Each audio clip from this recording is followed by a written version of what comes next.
Last week in Germany, I watched a brand new BMW M5 get passed by a Honda Civic Type R. Not because the Honda was faster, but because the BMW driver was clearly fighting layers of driver assistance systems, traction control cutting power, stability control limiting throttle, and steering systems filtering his inputs. This is the reality of many modern performance cars. Incredible capability on paper, but increasing electronic intervention between driver and machine. Driving isn't disappearing, but it is changing fast, and not always in ways enthusiasts enjoy. Here are 9 documented trends that are reducing driving engagement, and why they're happening. 9. Loss of steering. Feel from electric power steering. Hydraulic steering once gave direct feedback from the road through fluid pressure.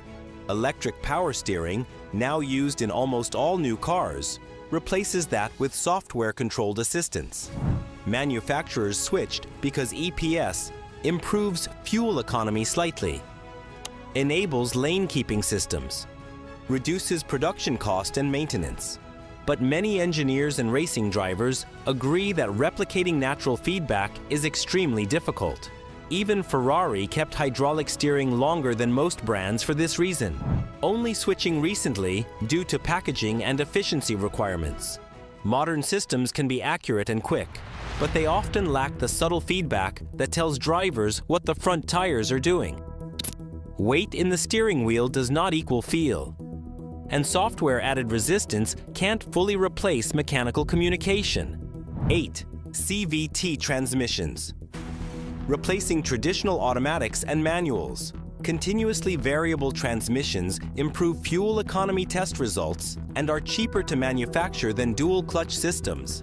That's why many mainstream cars from Nissan, Toyota, Honda, and Subaru now use them. From a driving perspective, CVTs eliminate gear changes, keep engines at constant RPM under load, reduce the sense of acceleration buildup. Manufacturers now program fake shifts into CVTs because customers disliked the rubber band effect.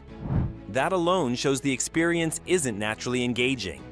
Reliability has improved, but some earlier designs developed reputations for premature failures, which is why extended warranties became common on CVT-equipped models. 7.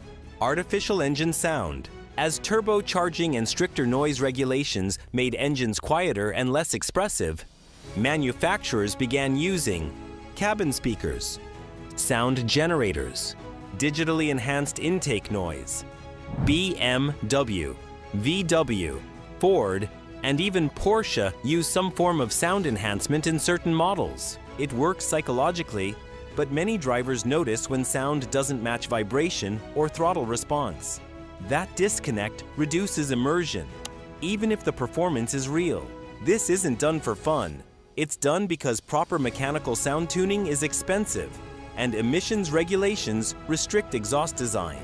6. Mandatory speed assistance systems in Europe. The EU now requires intelligent speed assistance on all new cars.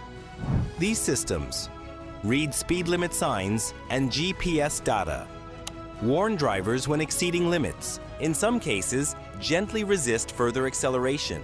Drivers can override or disable them temporarily, but the system resets each time the car restarts. The intention is safety, but real-world performance varies. Sign recognition can be inaccurate. Construction zones and temporary limits cause confusion. False warnings frustrate drivers. Even safety organizations acknowledge the technology still has detection limitations, especially in poor weather or inconsistent signage. 5. The decline of manual transmissions. Manual gearboxes are disappearing primarily because emissions testing favors automatics. Development and certification costs are high. Consumer demand outside enthusiast markets is low. In Europe, manuals once dominated. Today, they represent a small fraction of new car sales, especially in performance models.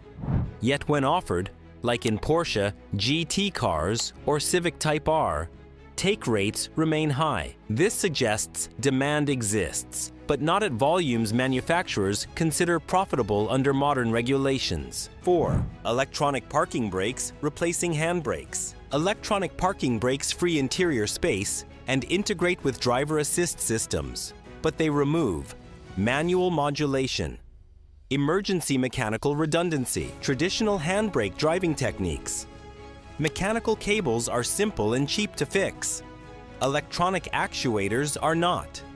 Failure rates are still relatively low, but when they fail, repair costs are significantly higher and often require dealership intervention. It's a convenience feature that came with real trade-offs. 3. Lower rev limits from turbocharged engines. Modern turbo engines produce peak torque at low RPM, which is great for daily driving and efficiency. But it also means less incentive to rev high, lower red lines than older naturally aspirated engines, reduced drama near the top of the rev range. Older performance engines rewarded you for pushing harder. Many modern ones deliver everything early, then taper off. They're faster, but less exciting in how they deliver performance. 2. Lane keeping systems that fight the driver. Lane keeping assist is designed to prevent accidents, but it struggles with road construction, faded lane markings, intentional performance driving lines. Many systems apply steering corrections instead of gentle alerts, which can feel intrusive. Manufacturers increasingly make these features default on to meet regulatory expectations. And in some cars, disabling them requires menu navigation rather than a physical button. The technology improves yearly, but for engaged drivers, it often feels more like interference than assistance. 1. Constant warning sounds and monitoring systems. Modern cars monitor driver attention, lane position, speed limits, proximity to objects. Each system is reasonable alone, but combined, they create constant alerts, vibrations, and warnings. New regulations require audible notifications for speeding and attention monitoring, and most systems reset every ignition cycle. This leads to repeated setup routines, sensory overload, reduced sense of control. Safety engineers see this as necessary behavior modification. Enthusiasts see it as distraction and irritation. Both perspectives exist, and they're in direct conflict. Driving pleasure isn't gone, but it's no longer the primary design goal for most cars. Manufacturers are optimizing for emissions compliance, safety ratings, automation readiness, mass market convenience. Driver engagement has become a niche product, not a default expectation.